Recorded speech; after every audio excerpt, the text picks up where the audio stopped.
सभी लोग का समय सभी सम्मानित पत्रकार बंधुओं को, बहनियों को सुप्रभात, जोहार, नमस्कार, आदाब। कहिए आपके सवाल, पूछिए अपने सवाल। जयराम जी, जिस तरीके से बड़का गांव में विस्थापित लगातार आंदोलन कर रहे हैं, जिस तरीके से पुलिस जो है पूरा अंबा प्रसाद और उनके परिजनों को जिस तरीके से योगेंद्र साहब के पत्नी को उठा कर ले गई है, आप भी गोंदलपुरा गए, गोंदलपुरा हो या केरेडारी क्षेत्र में लगातार विस्थापित जो कंपनियों के खिलाफ आंदोलन करें, किस तरीके से देखते हैं? हाँ बिल्कुल, मैं संवेदना व्यक्त करता हूँ।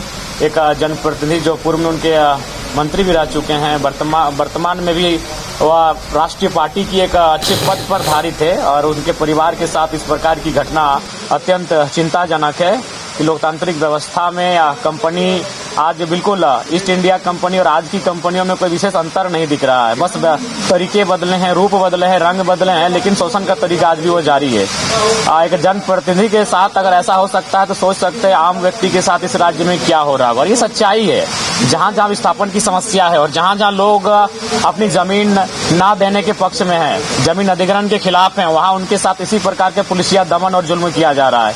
इस पर राज्य सरकार को एक विशेष टीम गठित करते हुए कहीं न कहीं उचित कार्रवाई करनी चाहिए। रैयतों के उनकी समस्याओं को सुननी चाहिए। कुछ दिन पहले तो एक घटना घटी थी जिसमें जिला प्रशासन, माने शर्म कहिए या हंसिए या फिर क्या कहिए, जिला प्रशासन चतरा से, गिरिडीह से, अन्य क्षेत्रों से लोगों को बस में लाई थी जन सुनवाई करने के लिए कि हाँ बड़का गांव में जन सुनवाई हो रही है। फिर क्या हुआ, वहाँ के जो ओरिजिनल रैयत थे वो वहाँ सामने गए और बहुत मारपीट हुआ था। एक मैंने साधारण मैंने कह सकते हैं, ये साधारण घटना नहीं कह सकते हैं कि जिला प्रशासन इस प्रकार का कोऑपरेट कर रही है, जो कि चिंता का विषय है। मुझे लगता है कि राज्य सरकार को सबसे पहले अगर किसी विषय पर बैठकर समाधान करना चाहिए तो राज्य में विस्थापित की समस्या का समाधान करना चाहिए। लेकिन कंपनियों की ओर से कहा जा रहा है कि जो जनप्रतिनिधि हैं वो अपने लोगों को मुआवजा दिलवाना चाहते हैं और ये विरोध है कि नहीं, कंपनी अगर ऐसा है तो प्रेस कॉन्फ्रेंस करें। लोकतांत्रिक भारत है, उनको भी अधिकार है अपनी बातों को रखने का। ऐसा नहीं है कि हम लोग उनकी बातों को आप नहीं सुनेंगे। अगर इस राज्य में किसानों की सुनी जाएगी, अगर इस देश में मजदूरों की सुनी जाएगी तो उद्योग घरानों की भी उनकी भी सुनी जाएगी। अगर उनको लगता है कि कोई उनके साथ अपने पद और पावर का दुरुपयोग कर रहा है तो उनको भी प्रेस कॉन्फ्रेंस करना चाहिए, उनको भी तथ्यों के साथ जवाब देना चाहिए, एविडेंस के साथ उनको सामने आना चाहिए। धन्यवाद। क्या आपके बच्चे स्कूल जाने में करते हैं आनाकानी? तो आज ही उसका एडमिशन कराएं are K pre school and activity centre में, जहां खेल खेल में बच्चों को पढ़ाया जाता है। एक्टिविटी बेस्ड डिजाइन ये स्कूल बच्चों को सही मार्गदर्शन देने के लिए है तत्पर। इस स्कूल में प्री नर्सरी से क्लास 4 तक की होती है पढ़ाई।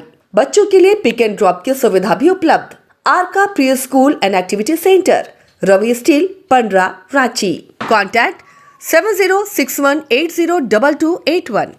घर रहने का मकान भर नहीं, ये खुशियों की तिजोरी है। दरवाजे पर दस्तक देता पड़ोस, खिड़कियों से उमड़ आता आसमां, तारों में उलझी ऐसी ना जाने कितनी दास्तां। कहती हैं चले डायमंड सिटी, एक सफर हम सफर के साथ अपने घर तक। Diamond city, life long bonding, 500 से ज्यादा खुशहाल डायमंड परिवार। जल्दी करें, सिर्फ 200 फ्लैट बाकी। आज ही बुक करें अपना आशियाना।